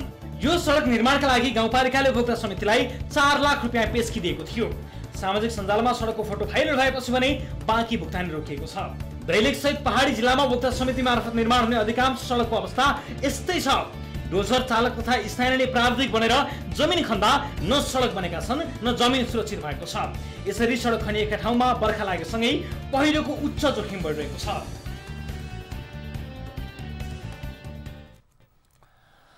दर्शक महानुभावहरू बाटोको अवस्था देखिहाल्नुभयो। सामाजिक सञ्जालमा तपाईँले पनि देख्नु भएको नेपालको झन्डा जस्तै आकारको यो बाटोलाई लिएर धेरै मानिसहरूले फोटो सेयर गर्दा हामीलाई लागेको थियो कि यो कसैले मजाक गरेको हुन अथवा यो कुनै एउटा यतिकै हँसी मजाक र ठट्टा गरिएको हो। तर यो त वास्तविक सडक नै यसरी बनाइएको रहेछ जहाँ मोटर गुड्ने त परै छाडौँ चौपाया समेतलाई हिँड्न कठिन छ, देखिहाल्नु भएको छ। र हामीले यसबारेमा जानकारी लिने यसको के रहेछ वास्तविकता भन्ने जानकारी लिने कोसिस गरिरहेका छौँ र टेलिफोन सम्पर्कमा ल्याउने कोसिस गरिरहेका छौँ। दैलेखको महाबु गाउँपालिकाका अध्यक्ष जङ्गबहादुर साईसँग कुराकानी गर्ने कोसिस गरेका छौँ र आजको कार्यक्रममा उहाँसँग कुराकानी हुने तय त भएको थियो। तर के कारणले हो उहाँसँग टेलिफोन सम्पर्क हुन सकेन, टेलिफोन उठेन। हाम्रो तर्फबाट हामीले कोसिस गरेका छौँ, तर यो प्रश्न भने यथावत रहन्छ। यस किसिमको बाटो के प्रयोजनका लागि कसले बनायो? हुन त यस्ता बाटोहरू बनाउनका लागि कतिपय ठाउँहरूमा जोसँग डोजर हुन्छ अथवा त्यस्ता हेभी इक्विपमेन्टहरू हुन्छन्, उसैले नै आफ्नै सोचको इन्जिनियरिङ गरेर मनलाग्दी बाटो खन्ने जुन प्रचलन छ र त्यस किसिमको विकासमा धेरै पैसा खर्च गर्ने जुन प्रचलन छ, त्यसको एउटा नमुना, त्यसको एउटा उदाहरणको रूपमा यो बाटोलाई लिन सकिन्छ। तर पनि यसको वास्तविकता जान्ने कोसिस भने हामीले गरेका थियौँ र जान्ने कोसिस गर्ने क्रममा थाहा भएको छ कि केही रकम एडभान्सका रूपमा बनाउने कम्पनीले पाएको सम्म हो, तर त्यसपछि सामाजिक सञ्जालमा यसको विरोध आएपछि के हुनेवाला छ अथवा के हुन्छ त्यसबारेमा जान्ने कोसिस हाम्रो कायमै छ र अहिले पनि हाम्रा टिमका साथीभाइहरू उहाँसँग कुराकानी गर्ने तयारीमा रहनुभएको छ। जङ्गबहादुर शाही जो यस गाउँपालिकाका अध्यक्ष हुनुहुन्छ, उहाँसँग कुराकानी गरी वास्तविकता जान्ने कोसिसमा हामी अन्तिम पटक केही प्रयास गरौँ कार्यक्रमलाई गर्नुभन्दा अगाडि। तर उहाँसँग सम्पर्क हुन सकेन, तर कोही दर्शक हामीसँग जोडिनका लागि आउनु भएको छ, उहाँसँग कुराकानी गरिहाल्छु म। नमस्ते, कहाँबाट को बोल्दै हुनुहुन्छ? हजुर, म साउदीबाट कुमार सुनार रामचरण सुनार। कुमारजी साउदीबाट के अवस्थामा हुनुहुन्छ, के का लागि सम्झिनु भयो, आफ्नो समस्या बताउनु होला कुमारजी। कुमार सुनार रामचरण सुनार सर, हामी यहाँ अल कम्पनीमा आएको सर 5 महिना भयो सर। हामीलाई खानापिना केही पैसा सहित दिएको छैन। हजुर, मेरो दाइले अघि तपाईँले कल गर्नु भएको थियो, हामी धेरैचोटि कल गरेँ सर। हामीलाई नेपाल उद्धार गरिदिनु पर्यो सर। हाम्रो 1,10,000 तिरेर आएको हामीसँग, अहिले यहाँ आएर महिना पैसा दिन्छु भनेर आएको 5 महिना भइसक्यो सर। खाने पैसाहरू केही दिएको छैन। 1,00,000 बनाइरहेको सर। 1,10,000 कसलाई दिनुभयो तपाईँले? मेन पावरमा दिएर आएको सर हामीले। कुन चाहिँ मेन पावरबाट आउनु भएको तपाईँ? लभली स्टार मेन पावर हो सर, सामकोसीको। लभली स्टार ग्लोब स्टारमा हामीले त्यहाँ फोटोहरू तपाईँले सेन्ड गरेर अघि हामीले गएर globe star man power globe star हजुर, राजु गौतम दिनेश शर्मा मेन सरको नाम। हजुर, हामी आएको सर 5 महिना भयो। अहिलेसम्म खानापिनालाई पैसा पनि दिँदैन होइन, धेरै ठाउँमा घुमाइ गर्छ। अनि पैसा माग्यो भने पनि दिँदैन सर। त्यहाँ त्यो कम्पनी छ, त्यहाँ दिन्छ, त्यहाँ छ भनेर पठाउँछ, पैसा दिँदैन। कतिचोटि पैसा मागिसक्यो, हामी अरूहरूसँग माग्दै खाँदै गरिरहेछ। हामीलाई नेपाल निकाल्नु पर्यो रवि सर, जसरी भयो। तपाईँले दूतावासमा फर्किन चाहन्छु भनेर तपाईँहरूले फारम भर्नुपर्ने हुन्थ्यो, त्यो फारम भर्नु भएको छ कि छैन? हजुर, दूतावासको फारम भर्नु भएको छ कि छैन तपाईँहरूले? दूतावासको फारम हामीले भरेको छैन सर। हामी अब यहाँ हेर्नु न, कन्ट्याक्ट भर्खर तपाईँसँग भइरहेछ। अब के गर्नुपर्छ तपाईँहरूले उपाय दिनु पर्यो होइन। हामी यति महिना भइसक्यो, खानालाई पनि धाउधाउ छ। कति अरूसँग माग्दै खाएर चाहिँ जिन्दगी गुजारिरहेको छ। पैसा माग्यो भने आज दिन्छु भोलि दिन्छु भन्छ, पैसा पनि दिँदैन। यो कम्पनीले यस्तो गरिरहेछ, धेरै मान्छेलाई चाहिँ रोएर राखिरहेछ। घर पनि पठाउँदैन। हेर्नुहोस् यो कम्पनीबाट हामी एकदम नाजुक अवस्थामा छ सर, के गर्ने? हस्, यहाँको जानकारी हामीलाई प्राप्त भयो। तपाईँले नाम लिनुभएका म्यानपावर कम्पनी र सञ्चालकहरूसँग पनि कुराकानी गरी यसबारेको सत्य तथ्य जान्ने कोसिस हामी गर्नेछौँ। म यहाँसँग अहिले बिदा माग्छु। तपाईँ लगायत धेरै साथीहरूको सन्देश हामीलाई पक्कै पनि प्राप्त भएको छ र यो गुनासो तपाईँले आफैले राखिसकेपछि त अझ बढी स्पष्ट नै भइहाल्यो र सम्बन्धित म्यानपावर कम्पनीलाई पनि जिम्मेवार हुनको लागि अनुरोध गर्न चाहन्छु। यतिखेर यस अगाडि प्रस्तुत गरिएको दैलेखको विषयमा यहाँहरू समक्ष हामीले प्रस्तुत गरेको बाटोको विषयलाई लिएर नवीन महाबु गाउँपालिकाका इन्जिनियर, प्राविधिक इन्जिनियर नवीन थापा हामीसँग जोडिनु भएको छ। म उहाँलाई स्वागत गर्न चाहन्छु। नवीनजी नमस्कार, स्वागत छ यहाँलाई कार्यक्रममा। नमस्कार। अब तपाईँ त इन्जिनियरै हुनुभयो होइन?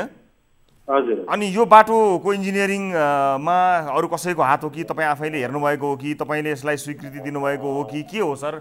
बाटोमा जुन देखिएको हो कि हामीले फोटो भिडियोमा पनि देखायौँ, कस्तो हो के हो अलिकति बताइदिनुहोस् न सर। धेरै प्रश्न आयो। कस्तो भन्दाखेरि यो एकदम हाम्रो लकडाउन लागिरहेको थियो सर होइन।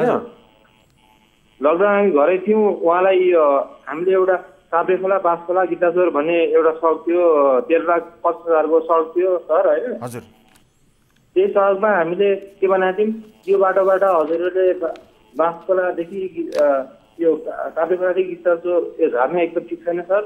हजुरहरू यो तरिकाले कामै नगर्नुहोस् भनेर हामीले एकदम सम्झाउँ उहाँलाई।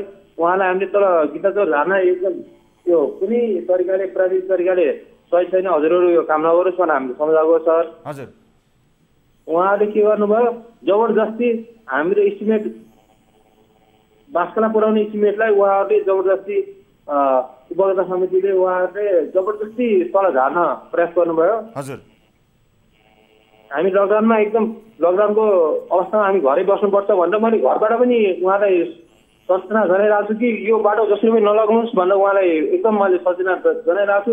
उहाँहरूले जबरजस्ती त्यो बाटोलाई तल झार्नुभयो। त्यो झार्दै पनि त्यो बाटो एकदम बिग्रियो। मैले भने यो बाटोमा पास गर्दैन, कुनै हालतमा पास गर्दैन, त्यसपछि चाहिँ उपभोक्ता समिति लग्न पाउँछ, त्यसपछि हजुर लग्नु भएको छ। त्यसपछि लग्यो रुममा मलाई के गाह्रो हुन्छ भने भोलिको दिन म आफ्नै तरिकाले बेहोरौँला, त्यसपछि चाहिँ उपभोक्ता समितिले सम्झौता गर्न बित्तिकै लग्न पाउँछ उनीहरू। त्यसपछि लग्यो उनीहरूले, त्यसपछि लग्यो आफ्नो त्यसपछि फर्सिट गरे उनीहरूले। त्यसपछि काम गर्दाखेरि उनीहरूले कुन तरिकाले मेसिन बोलायो, मेसिनका ड्राइभरहरू नि इन्जिनियर भइदिने, अनि हाम्रो भनेको कुरो केही पनि नसुनिदिने, त्यही तरिकाले उहाँहरूले काम गर्नुभयो। हाम्रो केही पनि दोष छैन त्यसमा सर। अनि तपाईँहरूले बनाउनु भएको नक्सा अथवा पहिला जुन अप्रुभ भएको नक्सा चाहिँ यस्तो थिएन? थिएन। हामीले भनेको नक्सा के थियो भने जुन फर्स्ट टर्निङ थियो त्यो टर्निङबाट हामीले पर अर्को टर्निङमा बास्कोला पुर्याउनु पर्ने हामीले एकदम भिजन ल्याएको थियौँ। उहाँहरूले जबरजस्ती हुँदैन, पर जानै पाउँदैन। उहाँहरूको पनि उपभोक्ता समितिको पनि एउटा कुरो सही छ के भन्दाखेरि पर हामीले बाटो लग्यौँ भने उनीहरूको खेतमा ढुङ्गा झर्छ, ढुङ्गा झरेपछि उहाँ खेत उब्जनी हुँदैन, त्यही खेतबाट उब्जनी गएर खाने मान्छेहरूलाई त गाह्रो पर्छ। हामी कुनै हालमा चलाउन सक्दैनौँ, यहीँबाट ट्राई गर्छौँ हामी सर भन्नु उहाँले भन्नुभयो। नै त्यो तरिकाले हजुर ट्राई नगर्नु, कुनै पनि प्राइभेट दिशामा त्यो बाटो सबल छैन। 12,30,000 छ भने मैले अर्कोचोटि म गाउँपालिकाको अध्यक्षलाई मैले समन्वय गरेर म जसरी भए पनि अरू पैसा थम्लाउँछु, जहाँ पुग्छ त्यो बाटो त्यहीँ रोकिदिनुहोस् भनेर मैले एकदम सल्लाह दिएकै हो होइन। हजुर तर अब बाटो बनेर अब अहिले सामाजिक सञ्जालमा बाटो सफल हुँदैन भने त्यो नगर्नुहोस्, जहाँसम्म पुग्छ त्यही छोडिदिनुहोस्। अर्को वर्षमा गाउँपालिका अध्यक्षलाई समन्वय गरेर तपाईँसँग समन्वय गरेर म बाटो अगाडि बढाइन्छु भनेर मैले कुरा गरेकै हो। अब सुन्नुहोस् न सर, सामाजिक सञ्जालमा आइसकेपछि मात्र तपाईँहरूलाई जस्तो बिचमा यसलाई रोक्न सक्ने अथवा यसरी बनिरहेको छ बाटो यसलाई रोक्नुपर्छ भन्ने कुरा मैले रोक्ने ट्राई गरेकै हो। मैले कुनै पनि मेसिनको ड्राइभरको त्यो चाबी छुटेर म रोक्न सक्दैन, उपभोक्ता समितिको मुख चुप लगाएर म रोक्न सक्दैन। हेर्नुहोस् एउटा गाउँपालिकाको भर्खर म नयाँ पश्चिम इन्जिनियर हो। अब भर्खर पश्चिम हुँदाहुँदै पनि यस्तो समस्या आउँदाखेरि मलाई कस्तो गाह्रोमा भन्दाखेरि अब म न उपभोक्ता समितिको मुख चुप लगाउन सक्छु, न त्यो मेसिन हानेको ड्राइभरको त्यो चाबी छुन्न सक्छु, म केही पनि सक्दैन नि त। भर्खर पश्चिम आइरहेको त्यसको केही उपाय अरू कुनै उपाय हुन सक्दैन? तपाईँले जस्तो यसरी बाटो बनिरहेको छ भनेर अन्य प्रशासनका अन्य संयन्त्रहरूलाई तपाईँले खबर गर्ने, यो गलत बनिरहेको छ भनेर रोक्ने, स्थानीयहरूलाई पनि खबर गर्ने, जनप्रतिनिधिहरूलाई खबर गर्ने अथवा त्यो रोक्न सक्ने केही लागेन? जनप्रतिनिधिहरू सबैले खबर गरायौँ यो बाटोमा कुनै हालतमा खनाउन सक्दैन, यो बाटोको म भुक्ता झिनै सक्दैन भनेर मैले सबैले खबरदारी गरेकै हो। कसैले उहाँलाई रोक्न सकेन? कसैले होइन। हाम्रो पत्रकारज्यू पनि उहाँसँग मिल्नु भएको जस्तो लाग्छ मलाई होइन रवि सर? हजुर हाम्रो स्थानीय पत्रकार हुन्छ नि, हजुर उहाँ पनि मिले जस्तो लाग्छ। कस्तो भन्दाखेरि उहाँले पहिले आएर यो बाटो बन्द गर्नुपर्छ, रोक्नुपर्छ भनेर उहाँले मलाई भन्नुभयो होइन। हजुर त्यसपछि केही समयपछि उहाँले यो बाटो रोक्ता गर्नुपर्छ, यो बाटो कसरी पनि पोसिबल छैन भनेर उहाँले मलाई पहिला भन्नुभयो, कलमा पनि भन्नुभयो। मलाई उहाँकै बाइकमा लगेर टुरान्डी बाइकमा लगेर मलाई त्यो साइड पनि देखाउनु भयो, रोक्नुपर्छ अब यो बाटो पोसिबल छैन रोक्नुपर्छ सर भनेर मैले उहाँसँग कुरा गरेँ। त्यसपछि उहाँले नै पछि फोन गरेर यो बाटो फुकुवा गर्नुपर्छ भन्नुभयो, तर फुकुवा गरेको उहाँले कुनै निवेदन दिनु भएन। उहाँले बाटो रोक्नुपर्छ भनेर मात्र मसँग सल्लाह गर्नुभयो। त्यसपछि उहाँ बाटो खोल्नुपर्छ, यो बाटो पोसिबल छ भनेर उहाँले भन्नु भएन। त्यसपछि म घरमै लकडाउनमै थिएँ, मेरो बजे बित्नु भएको थियो त्यति बेला। म त्यो भएर यहाँ आउनु पनि सकेन सर। म आएको भइदिएँ सकभर म हिँडेरै गएर पनि म त्यो साइडको प्रब्लम सल्भ गर्न रेडी मान्छे हो होइन।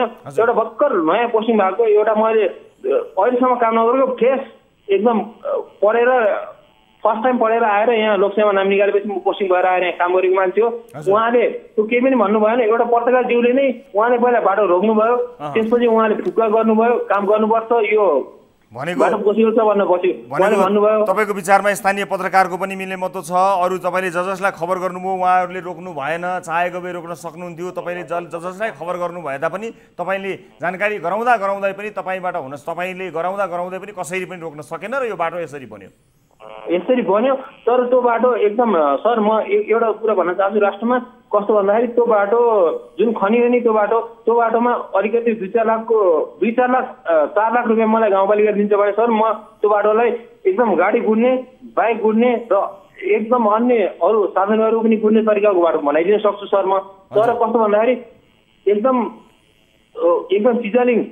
चिजल ब्रेकरै हानेर बनाएको बाटो हो जुन हाम्रो कन्ट्र्याक्टरहरूले पनि उहाँको सल्लाह बुझ्दाखेरि मैले दुःख गरेको छु, मैले पैसा पाउनुपर्छ भने उहाँले मलाई 2-4 रुपियाँ कम्प्लेन गर्न सक्नु। मैले भने ए बाबा त्यो बाटो त यार पुरै जेड आकारमा बनाएको छ, जेड आकारमा बनाएको बाटोलाई म भुक्तानी दिन सक्दैन भने उहाँसँग सल्लाह गरिसकेँ। उहाँले भन्नुभयो मलाई जसरी भुक्तानी दिनुपर्छ मैले दुःख गरेको छु। उपभोक्ता समितिले बोलाएँ, उहाँले मेसिन हाने, मैले ब्रेकर पनि हाने, सानो मेसिन पनि हाने, ठुलो मेसिन पनि हाने भने उहाँले भन्नुहुन्छ तर मैले कुनै आधारमा भुक्तानी दिँदैन भनेर मैले उहाँसँग सल्लाह गरेँ। हस्, यसले अब तपाईँसँग कुराकानी गरिसकेपछि यसले थप शङ्का उत्पन्न गराएको छ। हामी यसबारेमा थप फलोअप गर्नेछौँ। म यहाँलाई समय र जानकारीका लागि अहिलेलाई धेरै धेरै धन्यवाद दिन चाहन्छु। तर केही न केही सङ्केत तपाईँले गर्नुभएको छ कि यहाँ मिलेमतेको सङ्केतहरू प्रशस्त देखिन्छन् र के कारणले जानकारी गराउँदै पनि यो बाटोलाई सम्पन्न गराउनतर्फ कसले अगाडि बढायो यो कुरालाई, यो आफैमा एउटा ठुलो प्रश्न बनेको छ र आगामी कार्यक्रममा आवश्यक परे यसको फलोअप पक्कै पनि गर्नेछौँ। म फेरि पनि यहाँलाई समय र जानकारीका लागि धेरै धेरै धन्यवाद दिन चाहन्छु। र आदरणीय दर्शक महानुभावहरू, भर्खरै यो बाटो जुन आफैमा हास्यास्पद तरिकाले निर्माण भएको छ, जसको प्रयोग गर्न अत्यन्त कठिन छ, जसलाई रिपेयर गर्न अथवा फेरि निर्माण गरेर जस्ताको तस्तै बनाउन त एक इन्जिनियरका हिसाबले म सक्दछु, तर यसै गरी पास गर्नुपर्दछ भन्ने दबाब आए लगायतका कुरा उहाँले बताउनु भएसँगै यसलाई आवश्यक फलोअप गर्नेछौँ। र आजका लागि भने कार्यक्रमको निर्धारित समय यहाँ समाप्त भइसकेको छ। थप न्युजका लागि हाम्रो वेबसाइट www.news24nepal.com मा जानुहोला। साथै हामीलाई फेसबुक, ट्विटर र युट्युबमा पनि फलो गर्न सक्नुहुनेछ। हाम्रो पात्रोको मोबाइल एप्लिकेसनमा गई गाली वा ताली शीर्षकमा आफूलाई मन लागेको विषयमा भोट गरी सार्वजनिक चासोको विषयमा आफ्नो मत जाहेर गर्न अनुरोध गर्न चाहन्छौँ। कार्यक्रम सिधा कुरा जनतासँगको आजको श्रृङ्खलाबाट सम्पूर्ण युनिटका साथमा 10 औँला जोडेर नमस्ते रवि लामिछानेको।